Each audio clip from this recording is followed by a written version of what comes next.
Is it Dariq Whitehead? Dariq. It's Dariq. Okay. I wasn't sure about that. I was like, it looks like Dariq, but it could be just an interesting way to say Derek. Yeah, Dariq Whitehead, baby.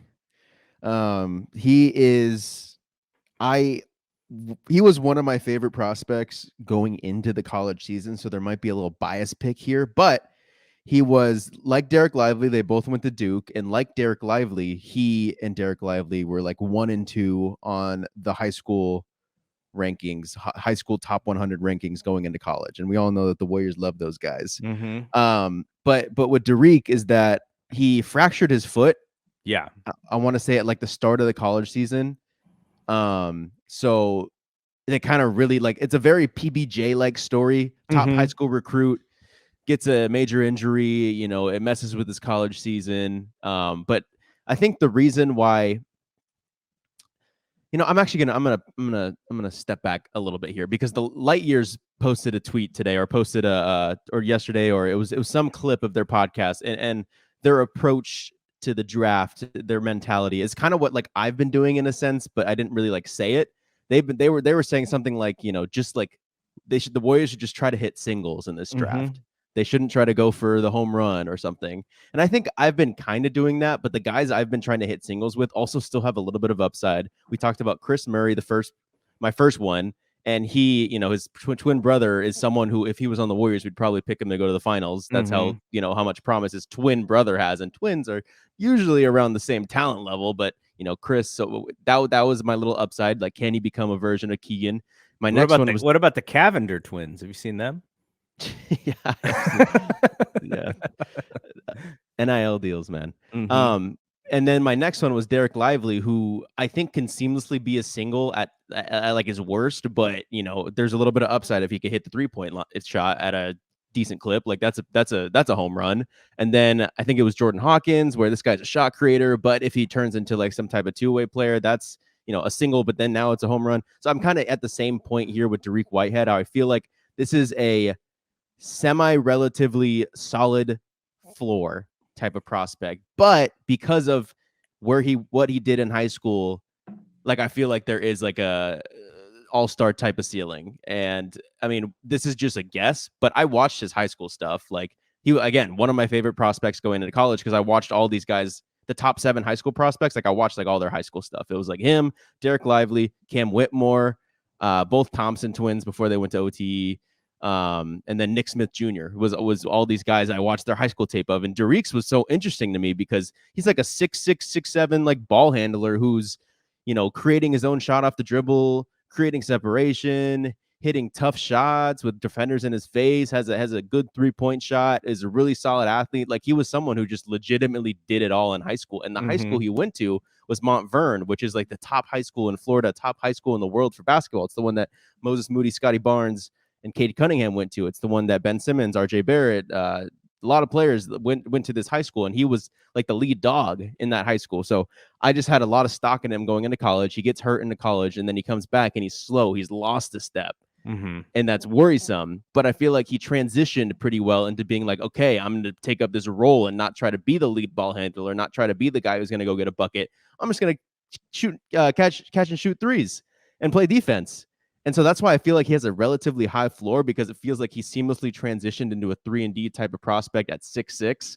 But I feel like there's a ceiling there, because I think one of the hardest things to do, like, you can't just I feel like you usually, majority of the time, either have the shot creation ability or you don't. Like, you can't teach someone who's never had that wiggle or had that ability to create a shot. I don't think that's something you could teach them at the NBA level. I think it's something they had to be really elite at leading up to the NBA. Like, who's a good example? Like Draymond, even. Like, he did a little bit of shot creation. The funny thing, like in summer league, you see some of his summer league clips. Like, wait, he's doing fadeaway stuff. What the hell? That's not the Draymond we know. But you could tell, like, it's not 100% coordinated. And it's like, Yeah. to me, like, you either have that wiggle or you don't. And Dariq has it. He just got hurt and like was really stunted in that area. So I just feel like if you want to bet on someone, I think KOC's got him in like the late 20s. KOC's been Yeah, moving them all across the board. 27 in the latest big board. Yeah, KOC had him as like I think it was a Lance Stevenson comp at first, but now he switched to like a Lonnie Walker comp. I see like offensively, I see offensively like a and a defensively like a version of like Alonzo Ball. Lonzo Ball, who at this point of his career, obviously not the injured part of him, but in Chicago and during the later Pelicans years, he was essentially just a connective playmaker, a tall 6'7" point guard who made the right plays and just played hard defense and was just setting up his guys. I feel like although Dariq's not a point guard, same size, can do that connective playmaking stuff and is going to be a solid defender. But I just feel like he then has that also that upside. I see like some Josh Green in him too, where Josh Green went to my school, was this top touted high school prospect. I don't know if he got injuries or something or just didn't translate. But yeah, he fell to the draft like in the teens, and now he looks like if he did a redraft, probably top 10. He's just high energy role player. Like I feel like Dariq can be like that high energy spark plug role player that makes those Moses Moody, like those hustle type plays, those winning type plays. Well, there's one thing if you read KOC NBA draft.theringer.com, the first thing of his pluses is like exactly something the Warriors could use. Good athlete with ambidextrous at rim finishing ability, does a solid job of scoring while absorbing contact. And, the Warriors didn't really have too many people who could get to the rim and score at the rim. But on his minuses, so you talked about the fractured foot. It looks like he just recently had a second surgery that puts him closer to the, I guess, ready for training camp. But you never know. Feet injuries make you a little nervous. So my guess is that's why he's so far down this list, is because I think teams will probably be a little nervous about somebody who has a foot injury, though. Because we talked about this last time, you don't really need him because the Warriors is just such a vet-laden team. So if he did need some time, you could sit him out a little bit and it wouldn't really, really hurt the Warriors. But it would be nice to have somebody who could step in and do some things for them. Improved dramatically as a shooter off the catch his freshman season at Duke, making 45.3% of spot up threes. And with a high release, he isn't disturbed by hard closeouts. Plays hard, intense defense and has the IQ and awareness to match. On ball, he plays physically against guard and wings, giving him scheme versatility. So those things sound really good. But here's the other minus from KOC. Lacks advanced ball handling moves. He's barely basic at this stage with crossovers and step backs. He needs to incorporate more change of pace to get to the rim or simply allow himself to slow down and read the floor to activate more of his playmaking. So that kind of contradicts, I guess he's finishing on the break maybe as a receiver of a pass versus creating off of the break, which is where you see Jordan Poole get his.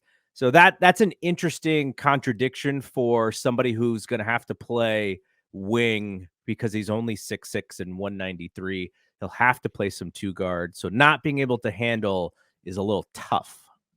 Yeah, I think before the injury, I was like, this guy's just like gonna be an oversized two guard because I feel like that's been my, you want to predict what the next level of the NBA looks like or the next era. Like I think what championship teams are going to consist of is guys who are play above their position in terms of are taller for their position but still can play down. And like for example, Klay Thompson, 6'7" shooting guard, tall for his position, but can guard down, can also still guard the two guard and guard. That's what makes Klay so impressive. But I feel like that is the next wave of my NBA predictions is just guys who are taller than their given size, but can still have defensive versatility. Like, so I feel like Dariq, pre-college was going to be that for a two guard, but I guess, losing a step in college definitely, doesn't totally bode well for that. I don't know. It's just, I think if you go Dariq Whitehead, I think my thing is like, I'm still convinced they're trading the pick. Mm-hmm. But if there's a world where, wait, are we sure that they can trade the pick? We have not figured this out yet. We just need to figure this out. And it's maybe I'm gonna look it up. I'm just do a Google search. I'm gonna go chat GPT. Can the Warriors trade their 2023 first round pick? And we'll see what happens. Since they owe their 2024 first round pick to the Memphis Grizzlies, they are not allowed to trade their first round pick this year, according to Golden State of Mind. So they'd have to select the player Yeah, have an agreement with the and team then before trade the to a team. So yeah, that's and what you're saying.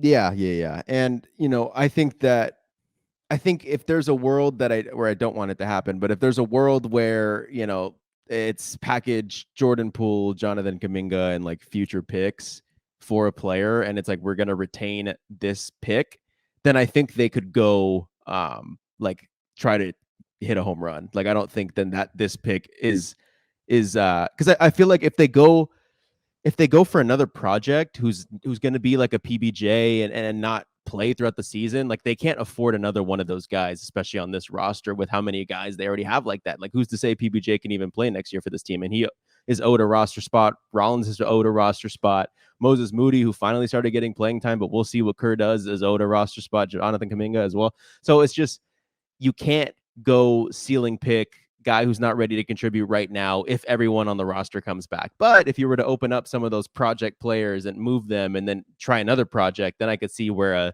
Dariq Whitehead, a Gigi Jackson, some of those potential, high ceiling players but low floor players can come into play. And not to say Dariq, that would kind of throw off my argument here. Not to say Dariq's totally low floor, but I really think like he has like this potential high ceiling, maybe top 10 ceiling wise in a draft. But when it comes to the realistic ceiling, I wouldn't say top 10. It's just, I can't help but not, maybe going into the Wiseman spell, I can't help but not, see what I saw him do in high school and think that he's still capable of something like that.